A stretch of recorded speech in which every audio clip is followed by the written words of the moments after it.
Welcome to Sacred Things. This series of videos is dedicated to sharing truths that the Lord made real to me and helped me to live out as I went through the devastation of sexual sin in my marriage. I call them sacred because they came to me as I cried out to God for the wisdom I so greatly needed during that difficult time. My desire is that you will find hope, direction, practical answers, and spiritual insight into how to deal with and live with a man addicted to sexual sin.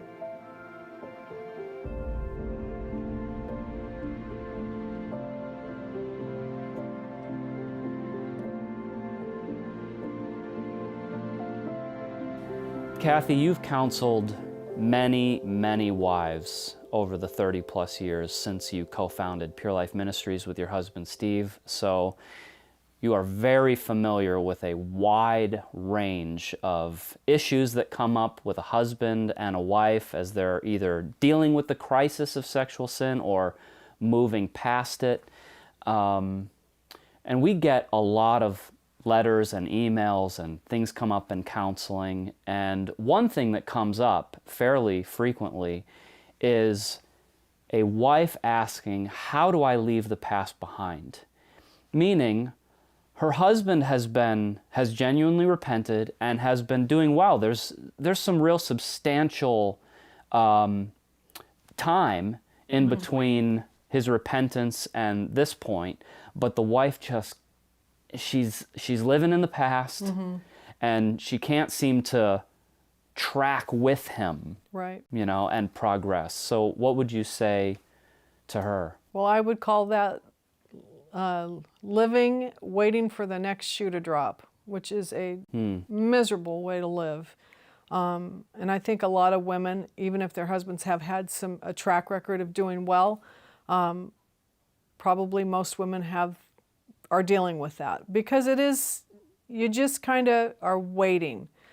A lot of the guys, the men, have had ups and downs in their journey. They do good for a while and they crash. They do good for a while and they crash.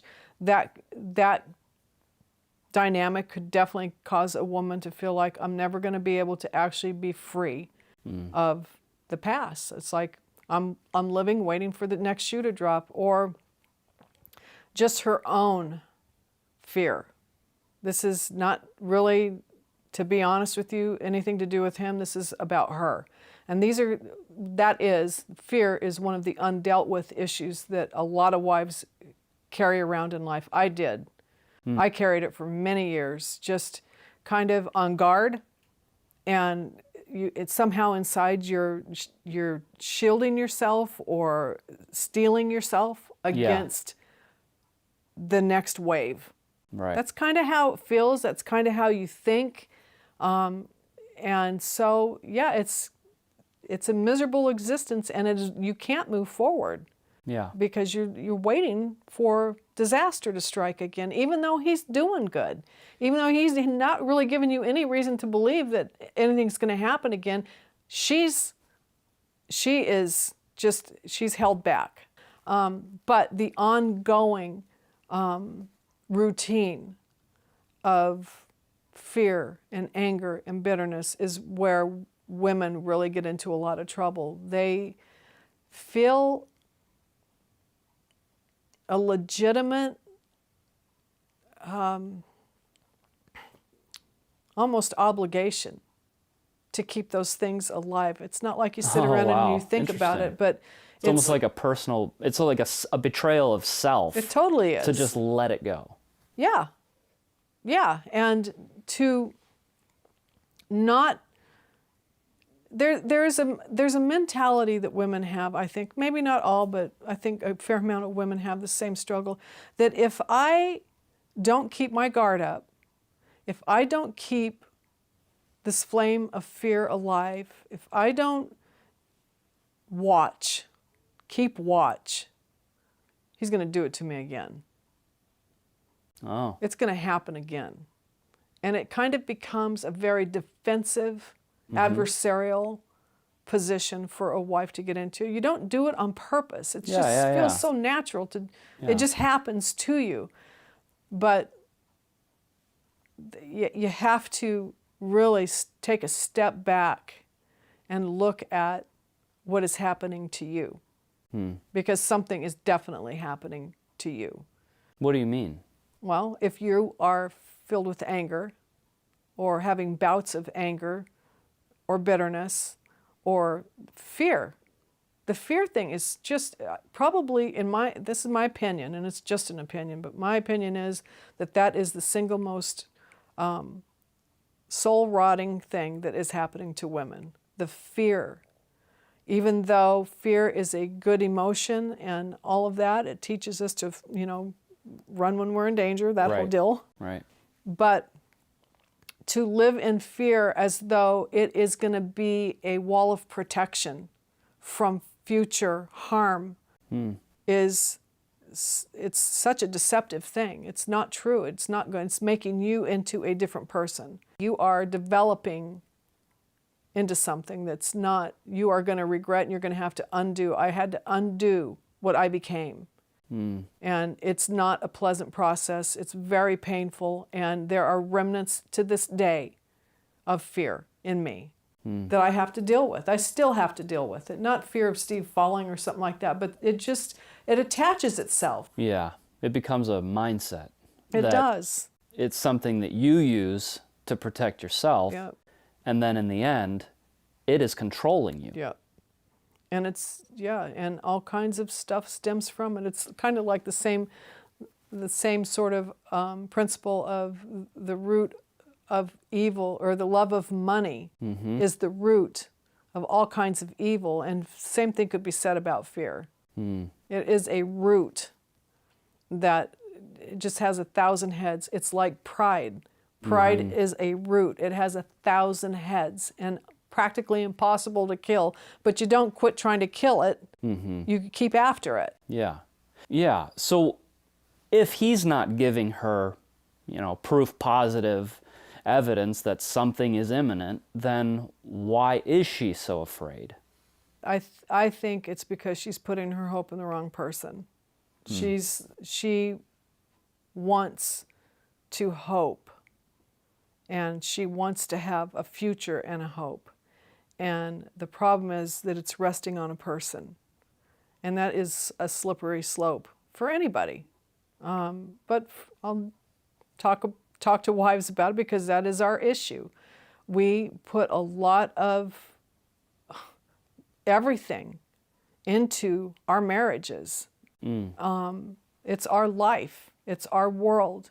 And so he, without us trying to make this happen, nobody thinks this through, it just happens. If he does well, we do well. If he does poorly, we do poorly. If he's up, I'm up. If he's down, I'm down. And that's just kind of a natural thing in life. But when it comes to this issue, a woman who can't move forward even though her husband has moved forward, her hope is resting in him. And she has lost track of where her hope should be. And to me, that's an obvious indicator that she is not really right with the Lord inside. Because no matter what we go through in life, no matter what's going on, he is our hope. Jesus is our hope. My experience eventually became that I could live with a man who was shaky and still have a life that wasn't going to blow apart because he blew apart. But I had to get my priorities right. And I had to realize that Steve was not the foundation of my life. He wasn't the rock of my life. He wasn't supposed to be that to me. And it's really hard for women to get their priorities put in their rightful place, because we are so, it's hard for me to describe it. So much is placed on them for us. We have our husbands, we have our kids, we have our home. That is our world. That is our whole world. And it's everything to a wife to have that union and that oneness and that sacredness that the covenant is supposed to be. And it's real. It is very real. Yeah. But that comes ahead of our relationship with Christ in a lot of cases, and that's why a lot of women struggle, because they've put the marriage and the security of it ahead of their walk with the Lord. We think, and I include myself in this, I thought that my walk with God would vastly improve when my marriage vastly improved, and I had that so wrong. I had it so backward, that thinking that if Steve got it together and the marriage was good, that I could move forward with God, and that's not true. Mm-hmm. If I wasn't putting him first, if I wasn't moving forward spiritually, regardless of what Steve was doing, nothing was happening with me spiritually. I wasn't moving forward with God. I wasn't growing spiritually. I wasn't trusting. I wasn't leaning in. I was just doing what a lot of people do, and that is waiting for him to get it together so I can do life. What happens to a person internally when they are so fixated on the problem? Yeah. Just all of life is being lived through that. Yeah. And so what inevitably happens, whether it's a man in sexual sin or a woman struggling with horrible fear, everything goes through that. All of life is being lived through that, and things are falling away inside. You are becoming a different person. If you're a man and you're in lust, you're becoming corrupted. Your inside world is being hollowed out, and you are becoming less and less substantial. For a woman in fear, you could potentially become controlling, manipulative, angry, bitter, full of wrath. You're angry at the kids, you're angry at life, you're angry at God. That's what's happening inside to the undealt with stuff, whether it's lust or anger, whatever the issue is. And that's why I make such a big deal about it. When I'm dealing with women, they have to go after the root issue. The root issue, yes, there is a valid place for the pain, the hurt, the fear. Yeah.